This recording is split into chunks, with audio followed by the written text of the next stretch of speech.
Welcome to the Focus on Why podcast. I'm Amy Rowlandson and I ask my guests one simple question. Why? Focusing on the importance of why, I share with you the relatable, uplifting and inspiring conversations I have with people from all walks of life. This podcast will encourage you to focus on your why to enable and empower you to achieve the success you desire.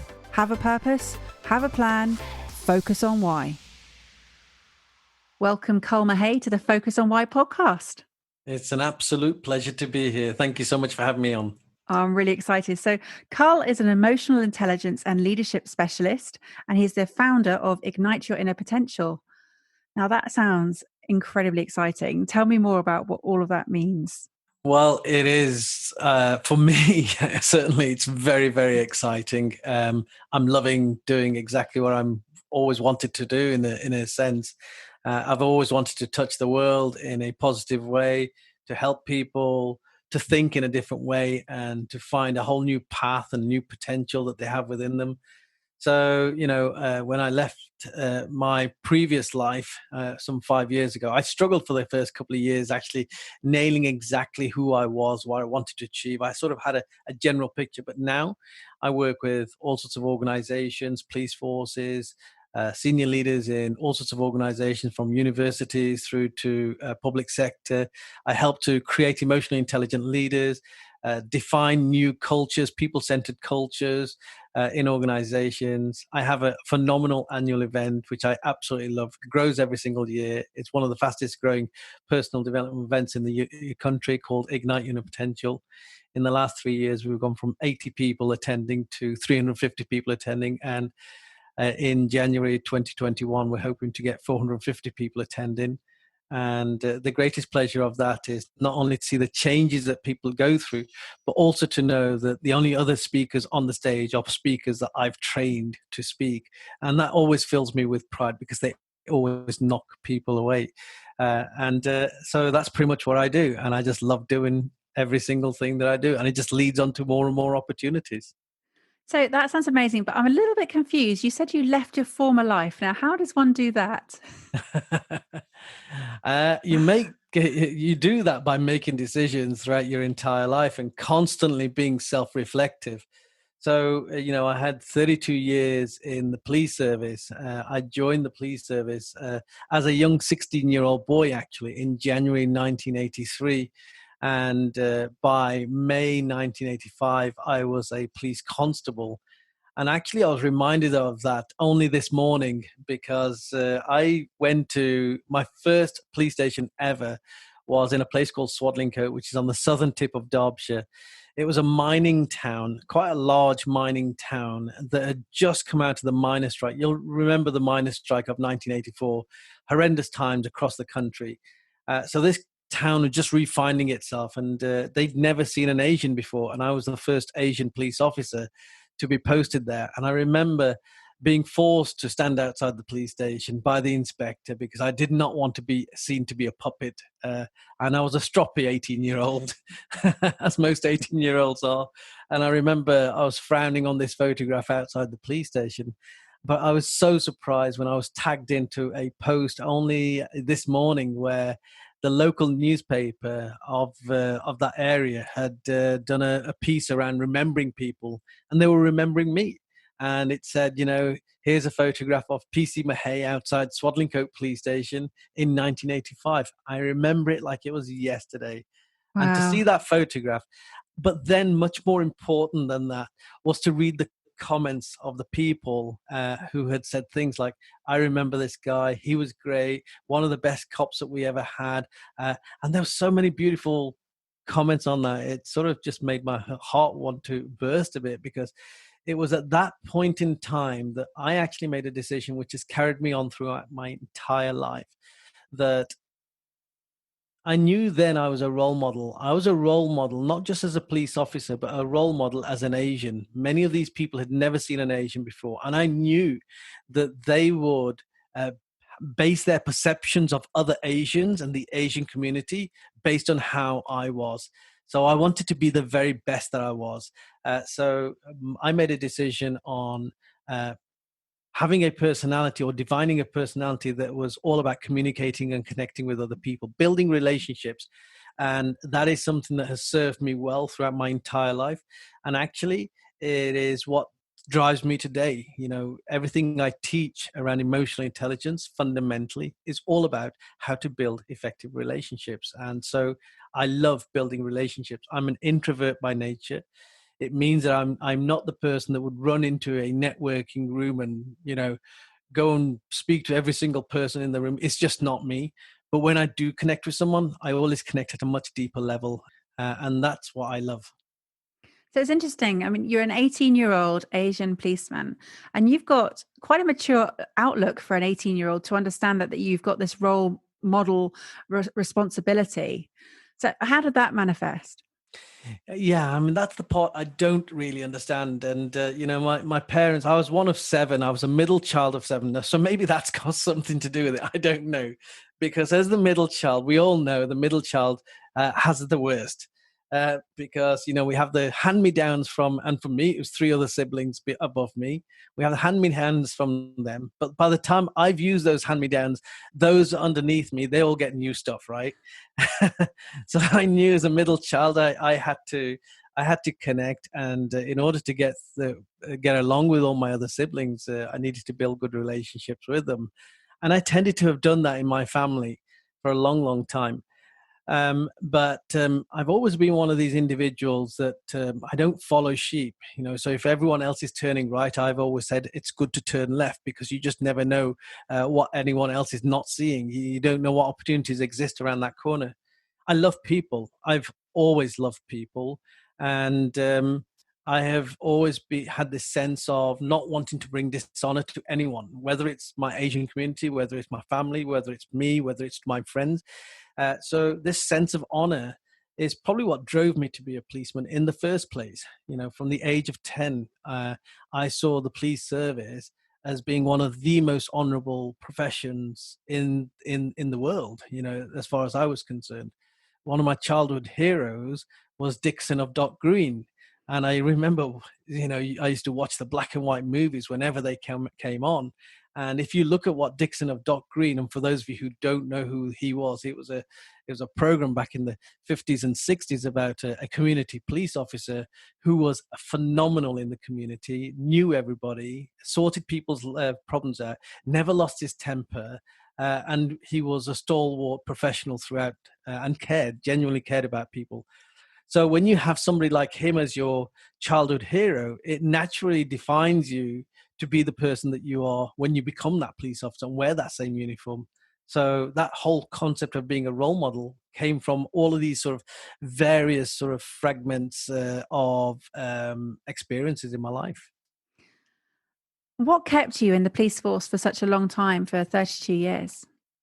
That's a good question. Do you know what? I've never been asked that question. I've been asked so many questions in the past, but not that one, because there were so many times when I could have left the police service. There were so many times when I could have just given up and gone home, because you can just imagine the kind of era that I joined the police service in, and the kind of people and the ignorance that I came across. And I've learned one other thing around this. When people treat you badly, more often than not, it's not because they don't like you. It's more likely that it's come from a place of fear. When people fear something that they don't know, more often than not, they will respond with anger, hatred, and they'll do bad things. And if you look at any place in society or in history where things have been done badly towards other people, it has all been from a place of fear, an initial place of fear. And if you look at Nazi Germany, they created fear around Jews, that if you continue to allow the Jews to exist, this will happen. So fear was spread across society, and as a consequence of that, some really, really bad things were done against the Jewish society. And it was similar with me. I mean, I came across a lot of ignorance, and I came across a lot of people who did bad things, said bad things to me. I've even been threatened with violence from one of my own colleagues. I've had things left in my locker, and I saw a lot of bad stuff whenever I was arresting another person. out on the streets for quite legitimately, I might have had a complaint against me because I just happened to be brown, or I'd have more swear words used against me.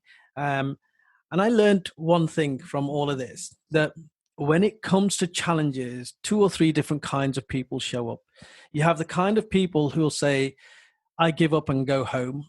And for me, their passion is not strong enough for what they are doing at that moment in time. My passion was so strong. My passion had been there from the age of 10. So I certainly wasn't going to give up. You then have those type of people who kick back, fight back aggressively. And what you end up finding with that is that nobody wins in that situation. The individual doesn't win, and whoever they're fighting doesn't win, because you're always tarnished with some dent in your reputation or to your mental state. And then the third kind of person is the person that says, no, I'm going to stick this out, because what I said to myself was, I didn't join the organization for these one or two people. I joined the organization for what the organization is. And that's much more important to me. So I'm not going to allow one or two individuals to detract me from my path. And actually, what I want to do is get to a point in this organization where I can change it, where I can have an influence on it. I want to get to a point in this organization where I can change this culture, make it much more enlightened and much more inviting to all sorts of diversity within society. And that's what I did. I steadily rose through the ranks. I stayed as a PC for 9 years, 10 years actually. And then for the next 20 years, I just rose up through the ranks. And I'm so blessed to have reached the position of temporary chief superintendent just before I retired. I've been in charge of thousands of people in my time, managed multi-million-pound budgets, have been a gold commander for critical major incidents, and have enjoyed every single moment. I still get some of my old staff reaching out. Only yesterday I had a text from one of my old young officers who said, guess what? I am now going to be an inspector. And I was so happy for her that she's going to be an inspector. But, you know, for her to reach out and just message me out of the blue, and I've had many messages like that, it demonstrates and it reassures me that I must have done something right as a leader. So what I then wanted to do was, I knew that the police service was never going to be my life until the day that I die. It wasn't going to be that, because there's always something going to be coming on after the police service.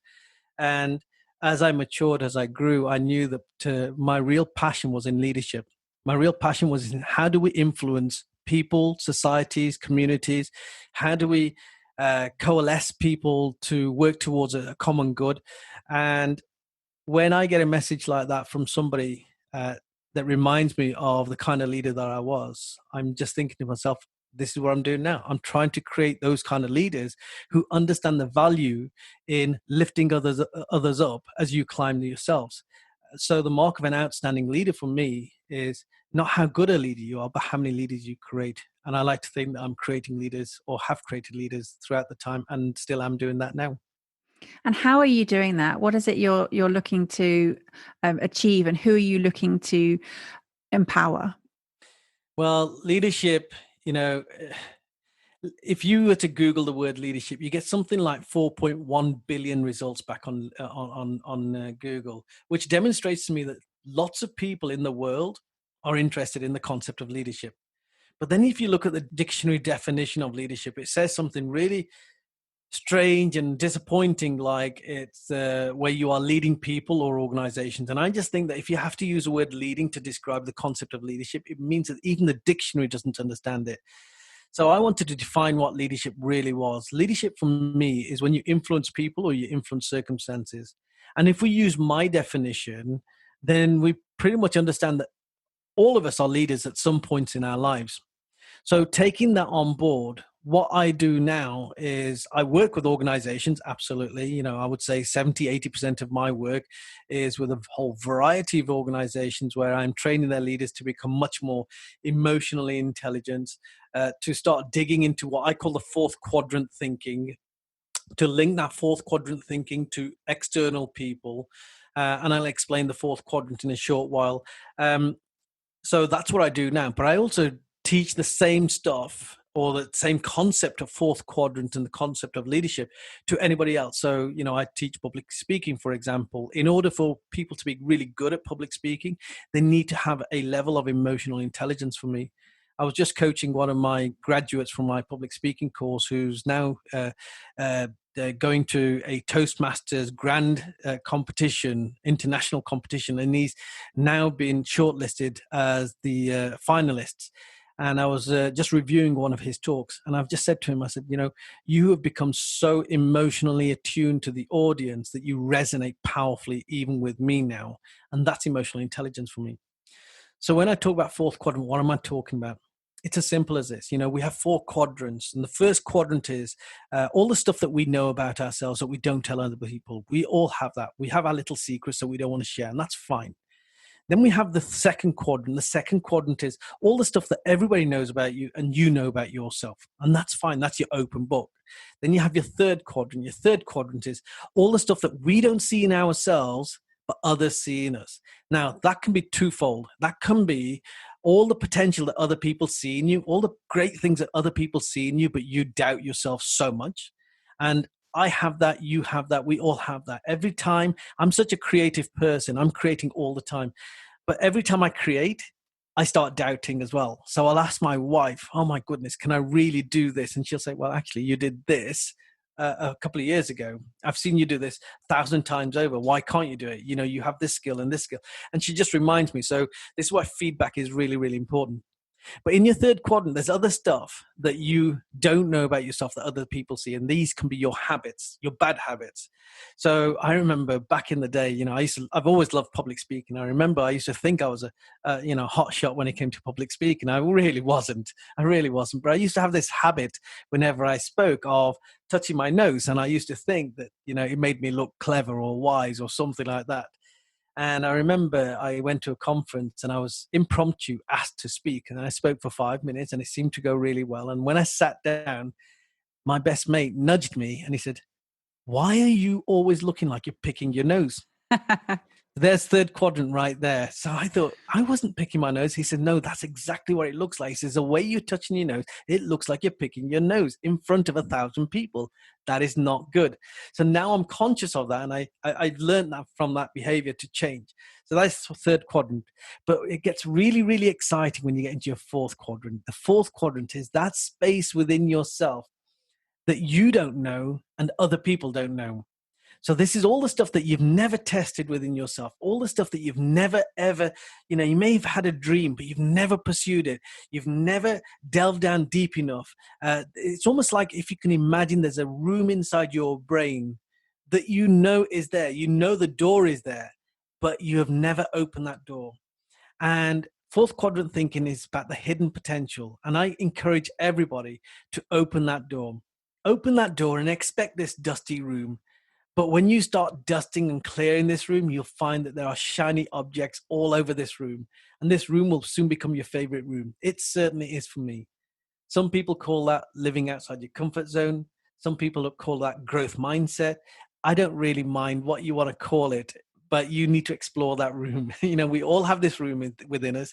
And I just wish that everybody would explore this. And maybe we wouldn't live in a fear mindset. So many people, going through lockdown, people who are in a fear mindset. Something changes at work, you get into a fear mindset. Your relationship breaks down, you get a fear mindset. So many people delve into the fear mindset, which is so abundant and is so easy to access. But the growth mindset, the fourth quadrant, is harder to access and harder to practice, but pays dividends far longer in the future. So that's fourth quadrant thinking for me. Oh, I can see you're really passionate about this. And the reason probably is that you see the transformations and you see the visible change in people who come to you for training, and they come in and they're probably understand their first and second, obviously, and then don't really see their third and fourth quadrant at all, or even know that it is existent. So absolutely. Tell me about some of the transformations that you've had that really stick in mind. Well, as with emotional intelligence, everything starts with yourself. And, it all started with me. And this is what made me learn that there was the third quadrant and the ability to tap into the fourth quadrant. When I was a senior detective, a detective chief inspector, one of the things that senior detectives back then were really good at was drinking. We used to have big cases, big complex cases, but then we'd all meet up every single night. We'd have a drink. And I never wanted to admit to myself that I had a drinking problem as such. But the fact of the matter was, I was drinking every single day. I was having a few pints before I went home. I would then come home. I was a member of the Sunday Times Wine Club, so I'd have 12 bottles of wine delivered to my doorstep every month. I was the only person that drank that. More often than not, I'd get through a whole bottle of wine, no problem.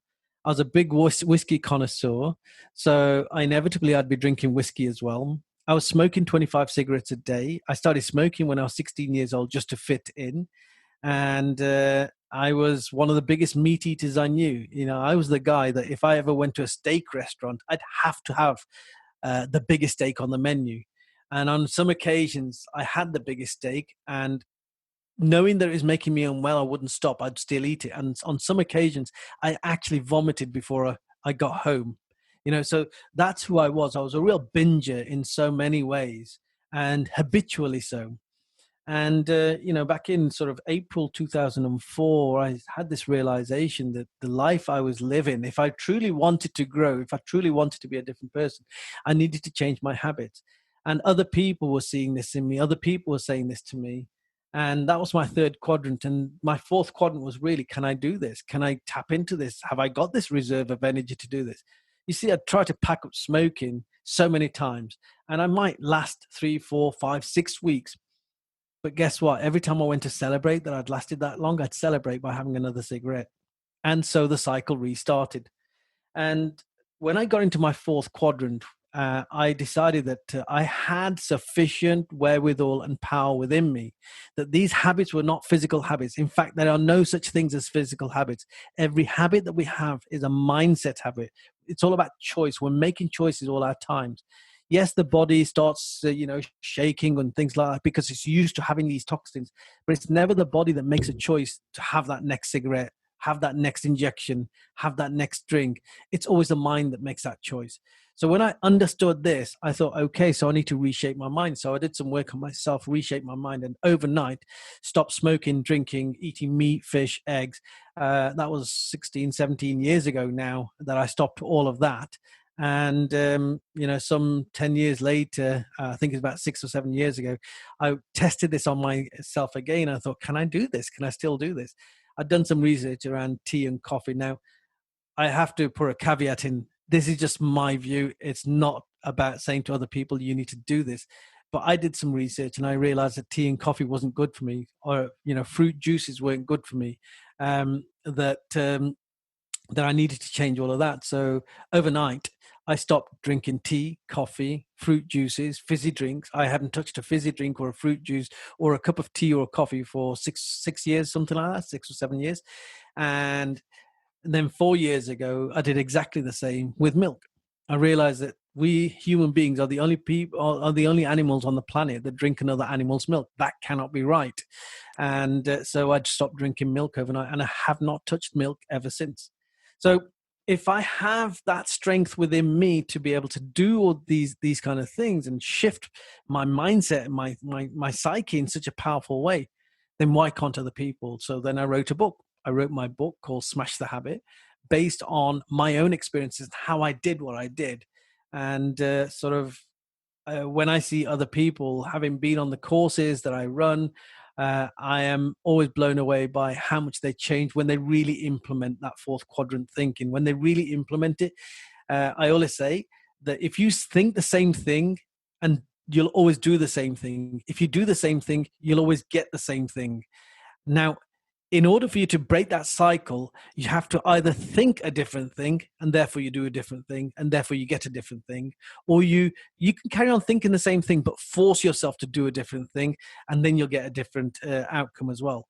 So it's always in the action. So this is where action is so important for me. Your action is what's going to drive the outcomes in your life. So if you're not happy with the outcomes that you're getting in your life, start reshaping the action, start doing things differently. And I promise you, by the law of physics, every action has an equal and opposite reaction. You will get a different reaction. So with what you're saying, I'm seeing a lot of passion coming through. I'm seeing a lot of alignment with your values, that you have been consistent throughout your life, and you were able to take that into your career for 32 years, and now into your new venture, your business that you've been working on since then. How easy was it for you to follow and pursue a passion, knowing that this is what you were meant to be doing? I always had that sense, Faye, of I'm doing the right thing. You know, when I was a cop, I knew that was my calling. When I stopped being a cop, I knew that was my calling. And when I started doing what I'm doing now, I still feel that I'm following a calling as such. However, the transition wasn't that easy, because if you can imagine, for 32 years, in thinking about my entire adult life was spent in an institution that is like a bubble. It is devoid from the rest of the world. Cops think in a certain way. We are exposed to certain things. We have a camaraderie that exists only within the world of cops. We have little interaction with the outside world. In fact, we try and shield ourselves from the outside world to some extent. That's the harsh reality of being a police officer. The stuff that we see etches on our hearts and on our brains. You know, the stuff that I have seen, the pain, the misery, the hurt, the anger that I've seen. You can't release that kind of stuff. It's not something that can come in from one ear and goes out to the other ear. It gets etched onto your very soul sometimes. So for me to come out of that arena and go into this, firstly, being a businessman, because I'd never been a businessman in my entire life. Secondly, opening that door, on that force field that took me out into this whole new world, was not so much scary, but it was awakening. It was like an awakening as such. And I think I spent the first year or so just sort of blinking in this bright light of the outside world. I went on the search for people who were singing a similar hymn to me, had a similar message to me, and I got excited. I went to all of these, personal development events. I went to Tony Robbins and danced around like everybody else, and then I got asked to, crew at Tony Robbins' annual event. I did that for 2 years. I got into a community there.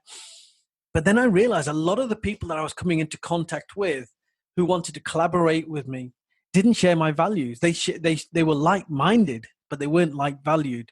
I tried to collaborate with a lot of people. They were saying all the right things, but then I realized they were lacking in depth. When it came to the doing, I'm an action taker. When it came to the doing, they weren't doing. In fact, they were broken people. And that made me sit up and wonder, these kind of events, they are powerful for the people who are willing to put in the action, but those people who just go every single year for that injection of positivity is not healthy. They're broken people. They need fixing from the inside out. So I started trying to collaborate with all these kind of people, and for 2 years nothing moved for me. Yes, I on my own I was getting a lot of clients, but I wasn't feeling fulfilled. The business wasn't going in the direction that I wanted to. All the great exciting things I had planned, they weren't coming to fruition. So out of frustration, I actually closed the business down. And I remember saying to my wife, "This is not what I intended. I expected to be making a big difference in society. This is not big difference. I'm sort of firefighting a lot of things, and I don't want to be doing that.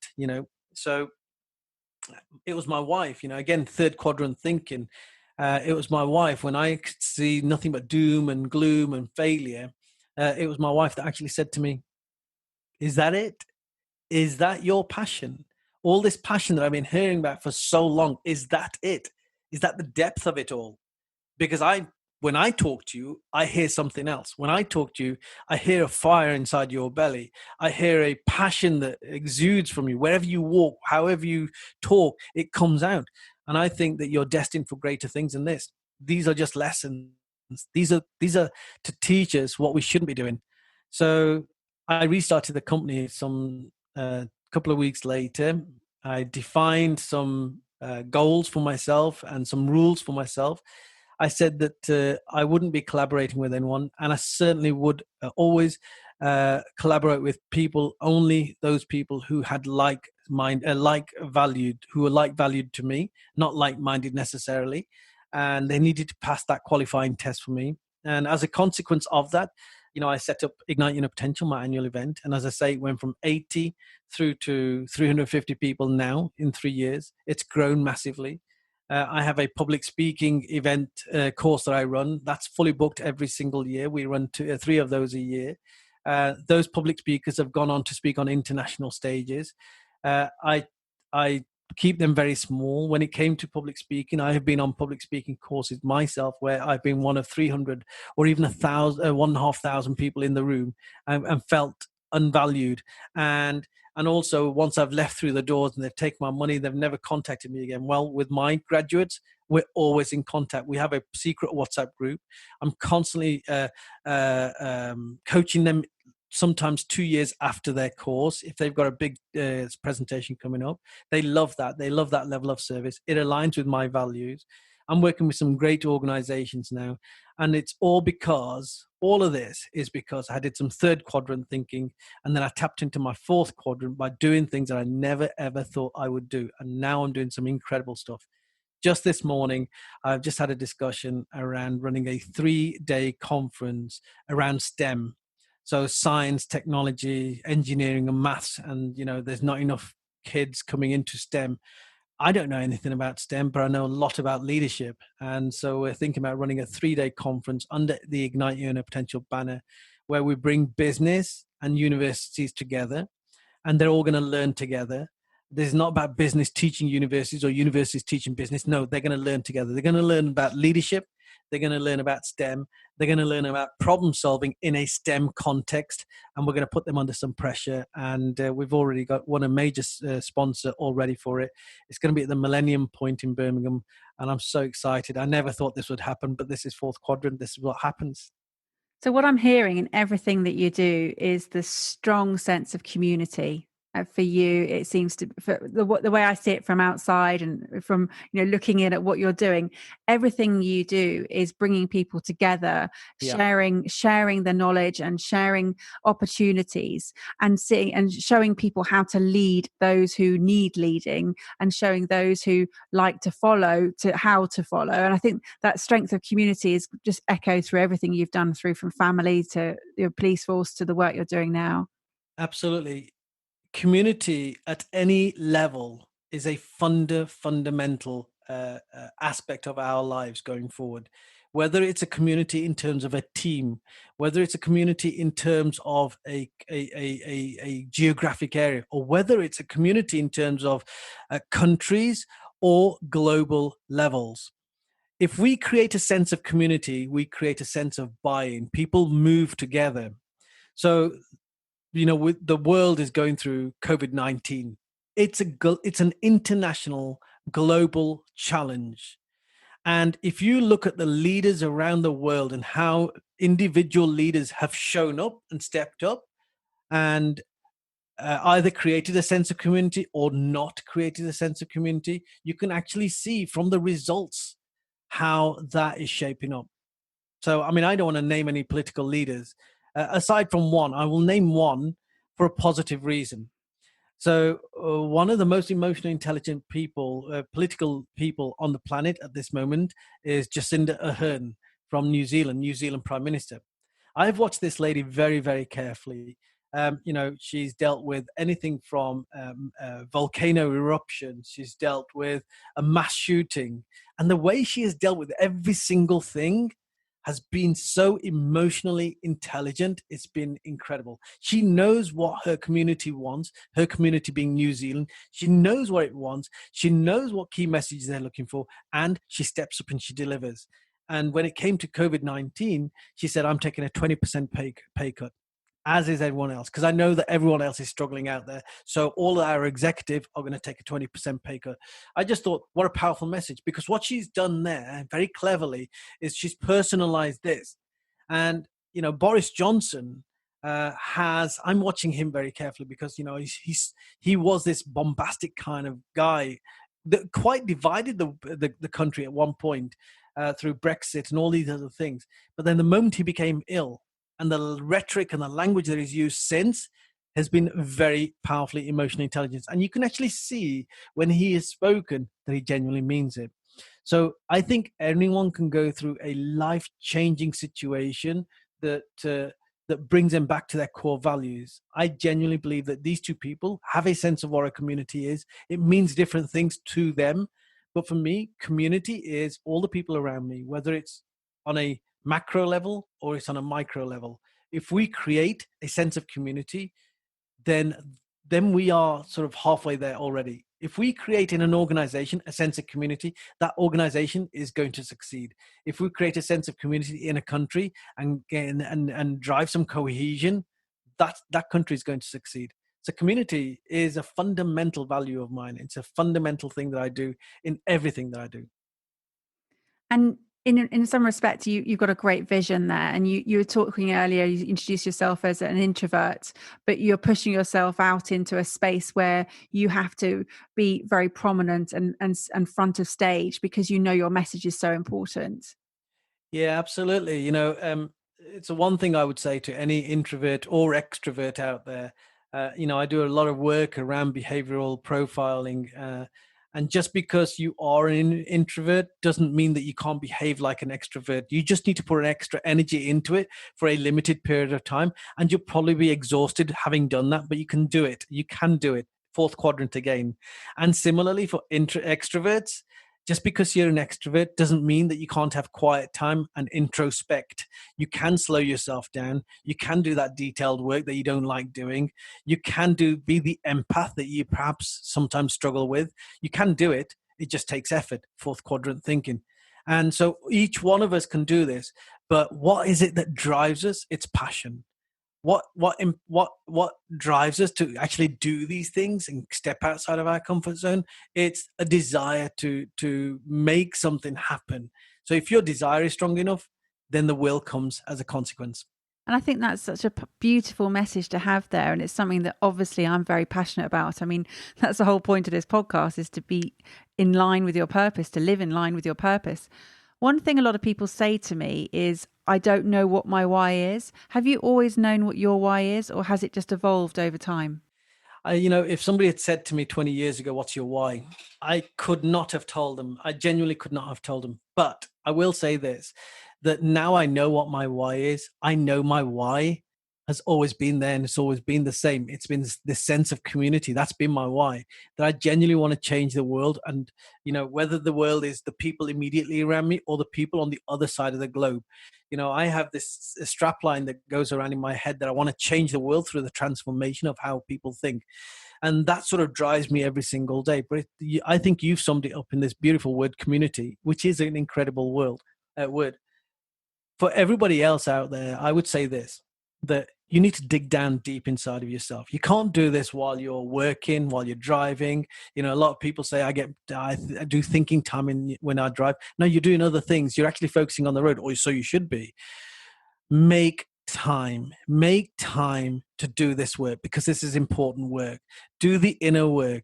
Find out all those things, all the decisions that you've ever made in your life. Understand what drove you to make those particular decisions. If you analyze them carefully enough, you'll find that there's a common denominator that rides across all of those decisions, and that is probably your sense of purpose. That's probably your why.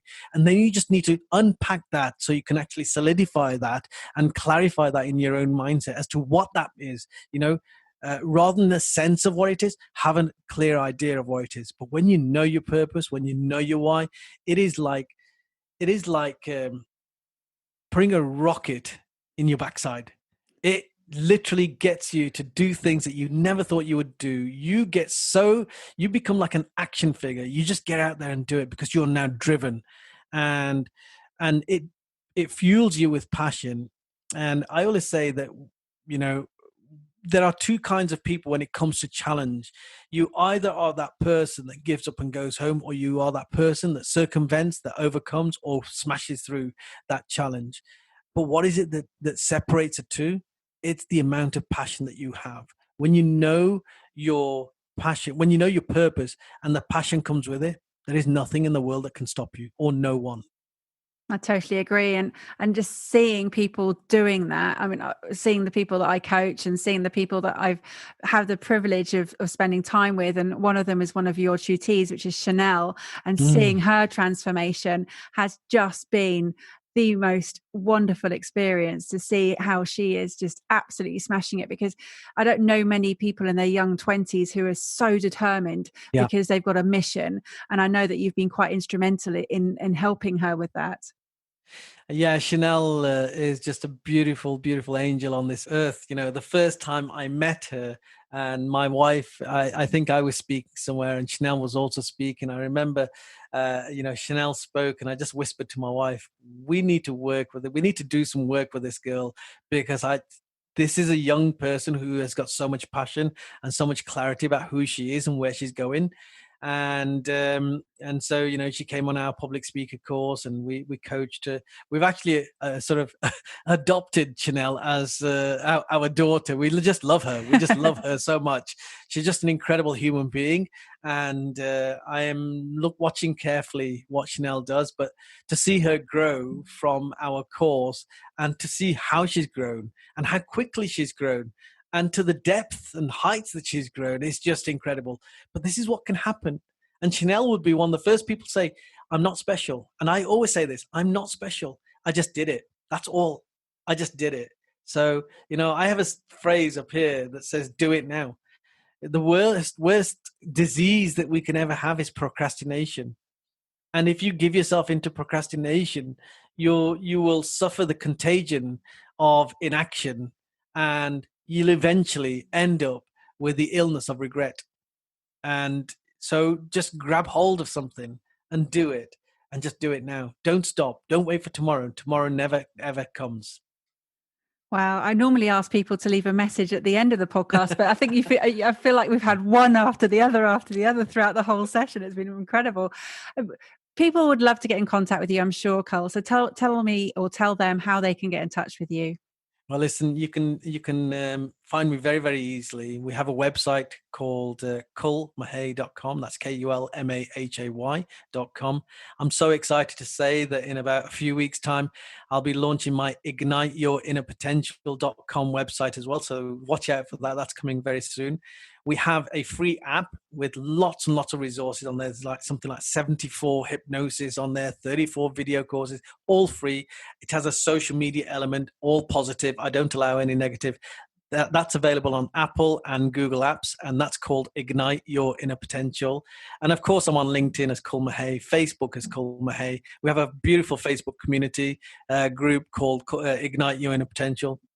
Fantastic. So I will put all of those details in the show notes so that people can catch those if they are driving or walking the dog or whatever they're doing when they're listening to this podcast. But I'm going to ask you if you could just leave us one message before you go. Thank you so much for your time. But one more special message to the people, please. Well, I guess my message is that you literally are, without sounding cheesy, you're never too young and you're never too old. I have been born several times over in this lifetime. I have rebirthed. I have set new agendas, explored new opportunities, dared new dreams at different stages of my life, from the age of 10 through to the age of 53, which is where I am right now. I am still exploring new opportunities. I am still chasing dreams. Never, ever stop chasing your dreams, and never, ever kid yourself that you're either too old or too young. Thank you for listening to the Focus on Why podcast. I'm Amy Rowlandson, and if you've enjoyed this episode, please leave me a 5-star iTunes review. Connect with me on LinkedIn, Instagram, and Facebook, and become a member of the inspiring, uplifting, and positive Focus on Why Facebook group. Have a purpose, have a plan, focus on why.